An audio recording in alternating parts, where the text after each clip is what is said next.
En étant au Maroc, quelque part, je suis aussi plus libre. Parce qu'on ne vient pas me demander ce que je raconte et pourquoi je le raconte.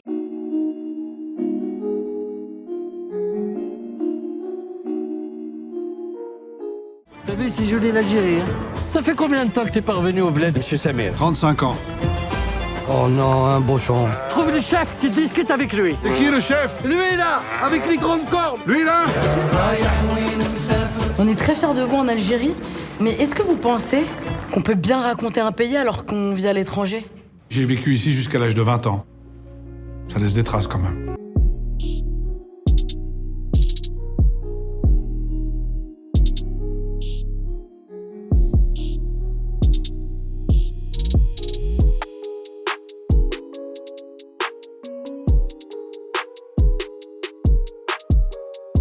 C'est vrai qu'aujourd'hui, le Maroc est un pays, une terre de cinéma. Depuis Star Wars, depuis Gladiator, depuis Homeland, voilà, toutes les grandes productions américaines se font là-bas, ce qui fait qu'il y a beaucoup d'équipes, beaucoup de techniciens, beaucoup de matériel. Voilà, quand on fait du cinéma, on cherche aussi de la technique et de la logistique et du personnel. En Algérie, c'est en train de se développer, mais c'est vrai qu'en fonction de la période à laquelle on tourne, les gens sont pas mal mobilisés pour d'autres choses, pour d'autres projets. Donc ça, c'est la première raison, des raisons de production, et ça fait maintenant une quinzaine d'années que je travaille avec le Maroc.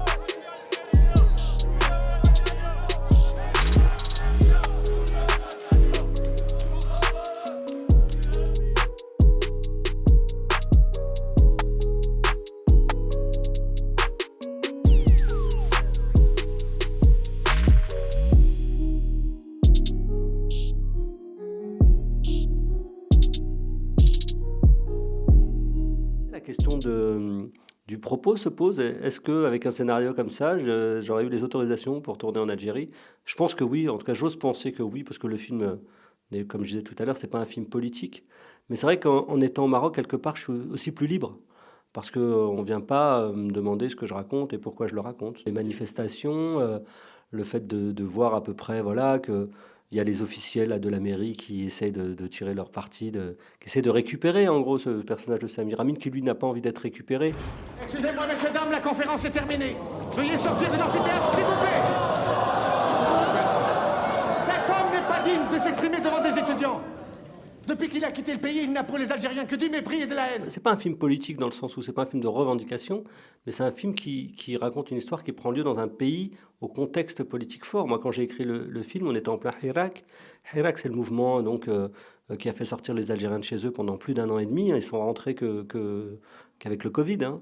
Et pendant 1 an et demi, tous les vendredis, il y avait des millions de personnes qui sortaient dans les rues pour dire leur envie de changement, leur envie de liberté. D'ailleurs, ils ont réussi, puisque c'était au départ, c'est s'opposer à un 5e mandat de Bouteflika, et du coup, ça a redistribué les cartes. Pas assez à mon goût, en tout cas, mais en tout cas, ça a permis déjà un premier changement. Et cette ferveur populaire qu'on a tous vue à travers les écrans, sur Internet, elle était très intéressante parce que c'était aussi un mouvement pacifique. Ça vous dit pas de venir manifester avec nous? En plus, c'est vendredi, c'est Hirak. Bah ouais, faut venir, moi aussi je vais à la manifestation. Vous croyez pas que j'ai passé l'âge, non? Mais quoi, y a pas d'âge pour manifester? Et oui, tout le monde vient à la manifestation, des familles, des enfants. En fait, quand on fait un film qui parle de l'Algérie depuis la France, ce qui est compliqué, c'est de raconter ce pays avec notre regard à nous et de pas d'être donneur de leçons et d'être trop intrusif par rapport à la société algérienne. Moi, c'est vrai que je vis en France, j'ai plusieurs fois traité l'Algérie dans mes films, mais voilà, l'Algérie que je raconte, moi, c'est l'Algérie que je connais, que je rencontre quand je vais en Algérie. Moi, je suis né donc en France, mes parents viennent d'Algérie, mais à chaque fois que je vais là-bas, j'ai un intérêt pour ce pays, pour cette culture, pour cette jeunesse. C'est ce pays-là que j'ai envie de raconter, c'est ce pays que je rencontre à chaque fois que j'y vais, que j'aime beaucoup, qui est le pays de mes parents. Et que voilà, j'aimerais voir quand même évoluer un peu plus vite qu'il n'évolue. Et c'est pour ça que j'écoute le pouls de l'Algérie régulièrement comme un médecin pour voir si tout va bien et si ça prend la bonne direction.